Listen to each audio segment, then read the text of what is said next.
تین خبریں بہت ہی امپورٹنٹ ہوگی، جس کے بعد آپ بخوبی اندازہ لگا سکیں گے کہ field marshal general Asim Munir صاحب اینڈ کمپنی، شہباز شریف صاحب، زرداری صاحب، پورے کا پورا جو اس وقت ناجائز حکمرانوں کا ٹولہ ہے، ان کے لیے کافی تکلیف دہ خبریں ہیں۔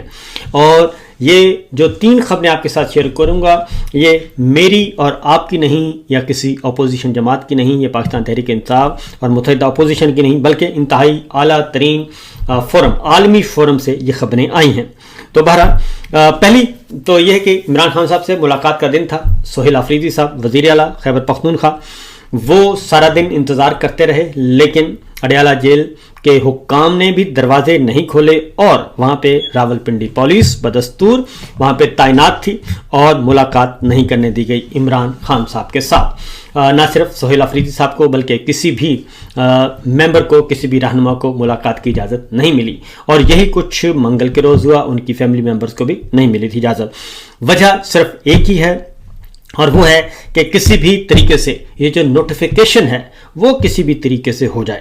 اور جنرل عاصم منیر صاحب کا جو اگلا نوٹیفیکیشن ہے اس کے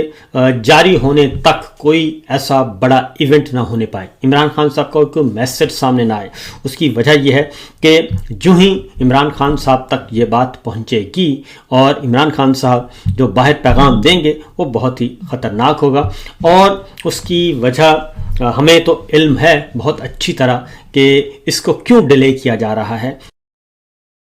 بار بار ڈیلے کیوں کیا جا رہا ہے، کیونکہ 27ویں غیر آئینی ترمیم ہو گئی، سب کچھ ہو گیا تو نوٹیفیکیشن ہو جانا چاہیے۔ نوٹیفیکیشن کیوں نہیں ہو رہا؟ ایک تو ان کو دھڑکا لگا ہوا ہے کہ جیسے ہی نوٹیفیکیشن ہوگا اسی وقت عمران خان صاحب جو ہیں وہ کال دے دیں گے، ملک گیر تحریک کی اور ملک گیر احتجاج کی کال دے دیں گے، اور پاکستان کے عوام نے پھر باہر آنا ہے، سڑکوں پہ احتجاج کرنا ہے۔ اور اب کی بار صرف پاکستان تحریک انصاف نہیں ہوگی، اس کے ساتھ ججز بھی ہوں گے، وکلا بھی ہوں گے، طلبہ بھی ہوں گے، اور میڈیا پرسنز بھی ہوں گے، کیونکہ اب معاملہ جو ہے وہ کافی حد تک پھیل چکا ہے۔ اس کی وجہ یہ ہے کہ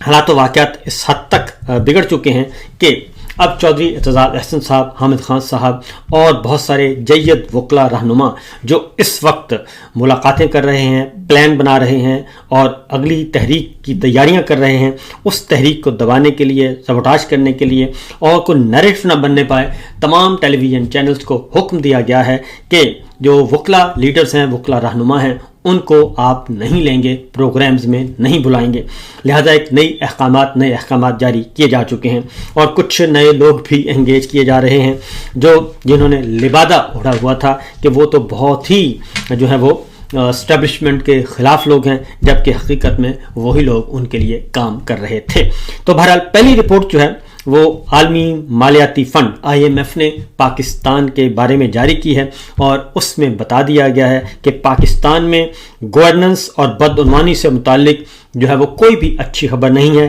انتہائی بیڈ گورننس کی جا رہی ہے، بدعنوانی عروج پر ہے، صرف ایک محکمے میں نہیں بلکہ تمام محکموں میں اور پورے ملک میں بدعنوانی اس وقت مسلسل پھیل رہی ہے، کرپشن جس کو کہتے ہیں۔ اور عمران خان صاحب کا بھی یہی ایک ایجنڈا تھا، یہی ایک ہدف تھا، اور کہ پاکستان کو کرپشن فری ملک بنایا جائے، اور انہوں نے کرپشن فری ملک بنانے کے لیے ایک کمپین لانچ کی، کمپین چلائی، پاکستان کے عوام نے اس پہ عمل کیا، اور تمام کرپٹ لوگ جو ہیں، تمام کرپٹ ٹولہ پولیٹیکل سسٹم سے باہر ہو چکا تھا۔ لیکن جناب جنرل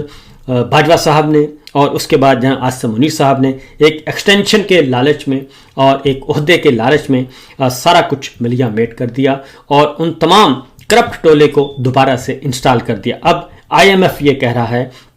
15 نکاتی اصلاحاتی ایجنڈا انہوں نے کہا کہ جی فوری طور پہ شروع کیا جائے، اور اصلاحات جو ہیں، اصلاحات سے پاکستان کی معیشت 5 سے 6.5% تک لے جائی جا سکتی ہے، جبکہ عمران خان صاحب اس معیشت کو 6.2% پہ آلریڈی چھوڑ کر گئے تھے جب ان کو ہٹایا گیا، اور 3.5 سال، پونے 4 سال ہو گئے ہیں عمران خان کی حکومت کو برطرف کیے ہوئے، ابھی تک نیب جو ہے کوئی ایک مقدمہ بھی نہیں بنا سکی کسی وزیر کے خلاف، کسی مشیر کے خلاف، عمران خان کے خلاف، سوائے توشہ خانہ کے، جو کہ وہ بھی ایک لیگل اور قانونی طریقہ کار ہے، اور وہ بھی صرف عمران خان کے خلاف توشہ خانہ کا کیس چل رہا ہے، بشرا بی بی کے خلاف، جبکہ اس دوران